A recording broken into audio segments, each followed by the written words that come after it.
बालेन सरकारले कानुन संशोधन गरेर नेपाली बोरोलाई फाँसीको सजाय दिनुपर्छ भनेर एकातिर आवाज उठिरहेको छ, अर्कोतिर भने नेपाली बोरोले डिप्रेसनले गर्दा यस्तो घटना घट्यो, म निर्दोष छु भन्दै बच्न खोजिरहेका छन्। दर्शकबिन नमस्कार, हार्दिक स्वागत छ। पछिल्लो समय एउटा घटनाले सामाजिक सञ्जाल सबैलाई स्तब्ध बनाएको छ। नेपाली बोरोले आफ्नै श्रीमतीको हत्या गरेपछि उनका छोरा समेत टुहुरा बनेका छन्।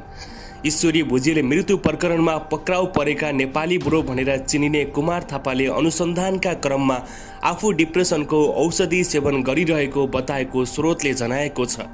थापाले घटनाबारे आफ्नो धारणा राख्दै आफू निर्दोष रहेको दाबी गरेका छन्। यद्यपि घटना अनुसन्धान जारी रहेको र अन्तिम सत्य अदालत तथा कानुनी प्रक्रियाबाट मात्रै टुङ्गो लाग्नेछ। उता दिवंगत ईश्वरी भुजेलका परिवारले घटनाको निष्पक्ष छानबिन गरिरहेका छन् र दोषी ठहर हुने व्यक्तिमाथि कानुन अनुसार कडा कारबाही हुनुपर्ने माग गरिरहेका छन्। त्यति मात्रै नभएर यस्ता हत्या जस्ता घटनाहरू घटाउने व्यक्तिलाई फाँसीको सजाय हुनुपर्छ, बालेन सरकारले कानुन संशोधन गरेर यस्तो नियम पक्कै पनि ल्याउँछ भन्ने धेरैलाई एउटा आश पनि गरिरहेका छन्। तपाईहरूलाई यो विषयमा के भन्न चाहनुहुन्छ? आफ्नो प्रतिक्रिया अवश्य पनि कमेन्ट गर्नुहोला।